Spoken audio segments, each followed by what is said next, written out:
Годината е 1094. Християнският свят, някога обединен под знамето на Христос, е на прага на разцепление. В събитие, което ще отеква през вековете, източният и западният клон на църквата официално се разделят. Това е ключов момент в християнската история, известен като Великата схизма.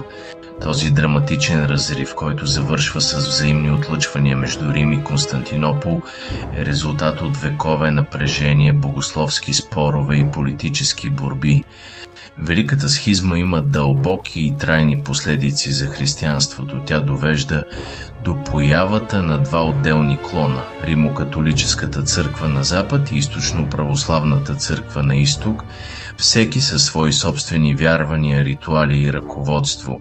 Схизмата не само разделя християнския свят географски, но и поражда недоверие и неразбирателство, които продължават да съществуват между тези два основни клона на християнството и днес.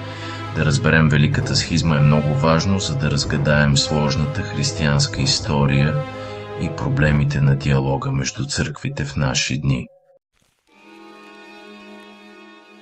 За да разберем наистина мащаба на Великата схизма, трябва да се потопим в историческия контекст, който подготвя почвата за това монументално събитие.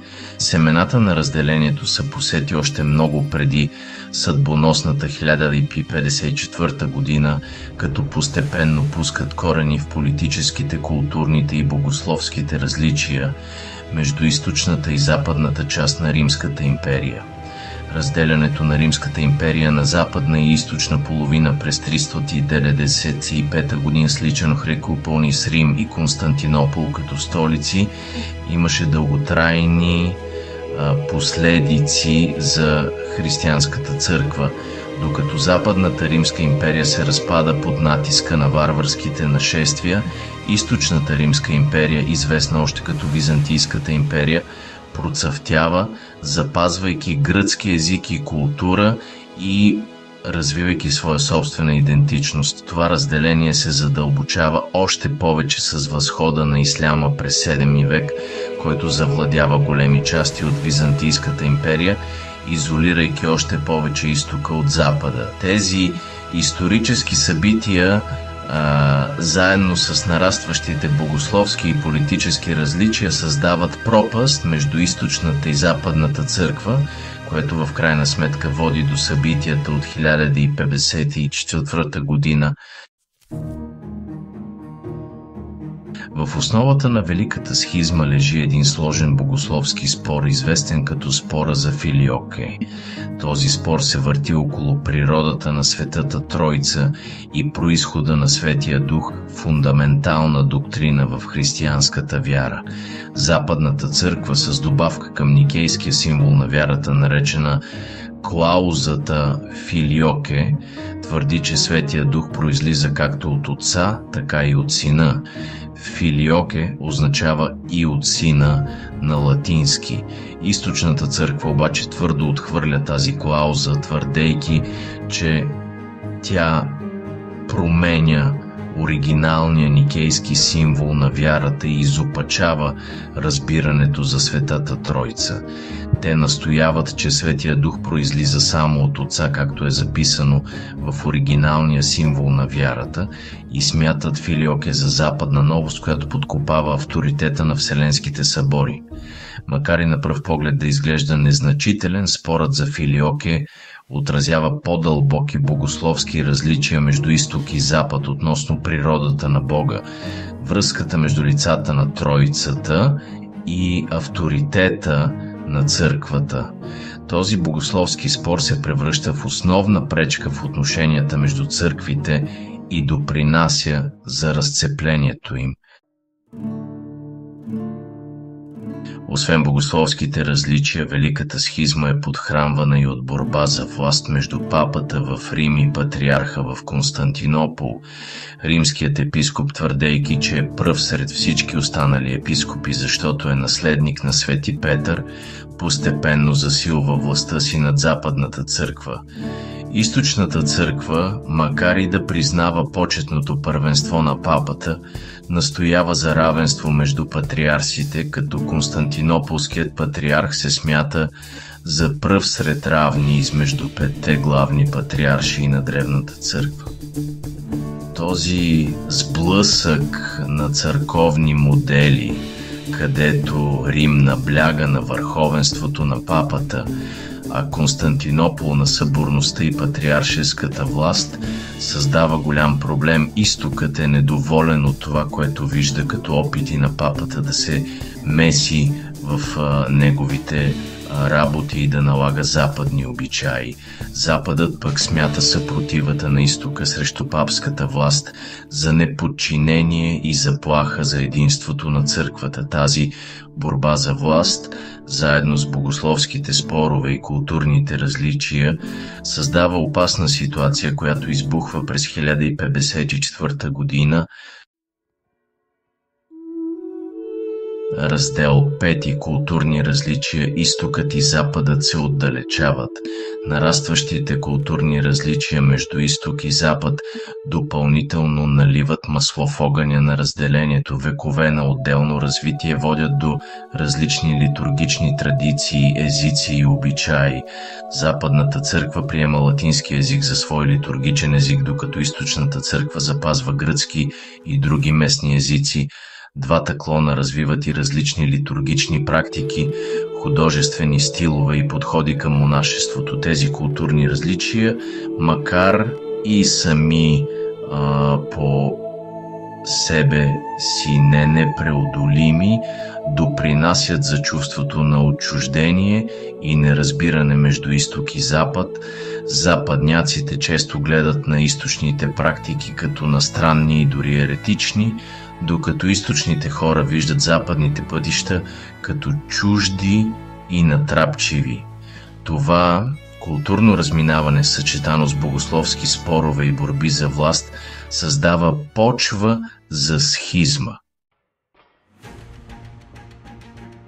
Раздел 6. Точката на пречупване. Събития, довели до схизмата от 1054 година. През 1054 година напрежението между Рим и Константинопол достигна своя връх, което доведе до официалното разделяне на източната и западната църква. Непосредствената причина за това окончателно разделение беше поредица от събития, които накараха дълготлеещото недоволство да прелее чашата.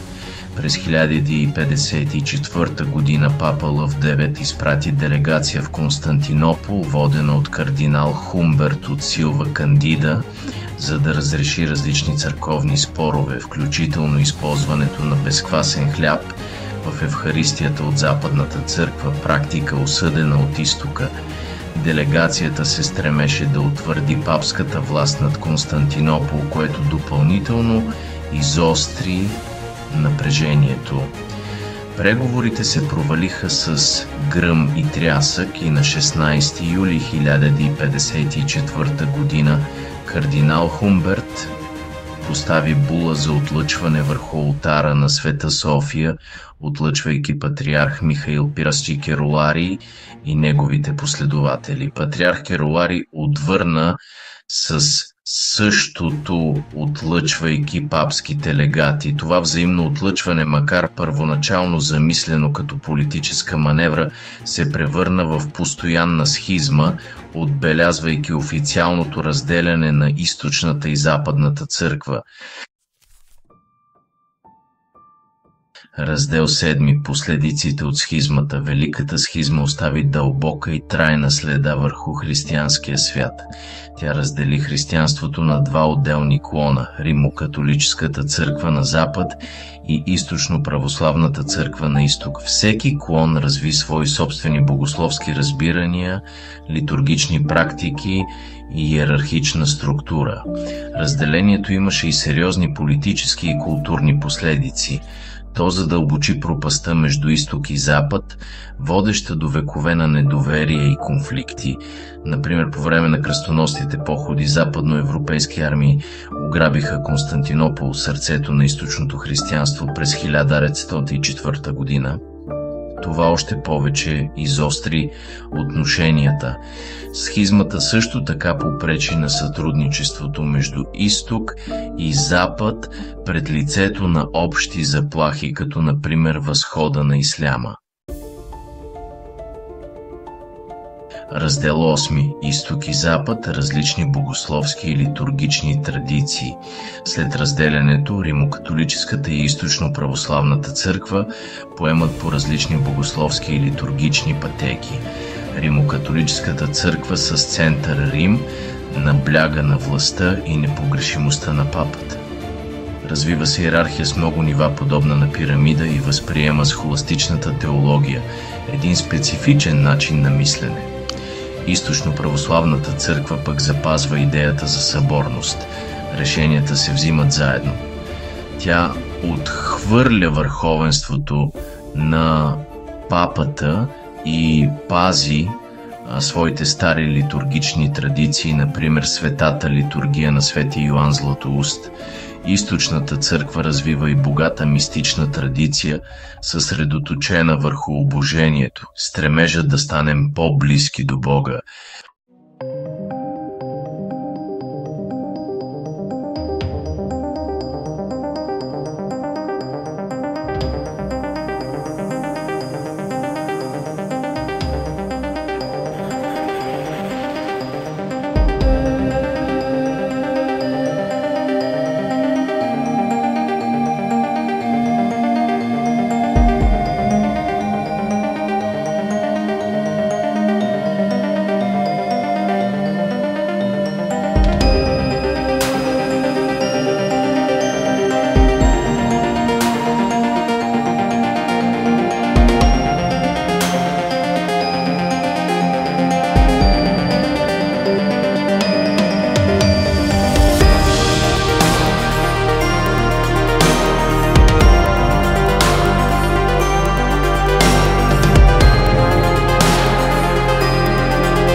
Дух.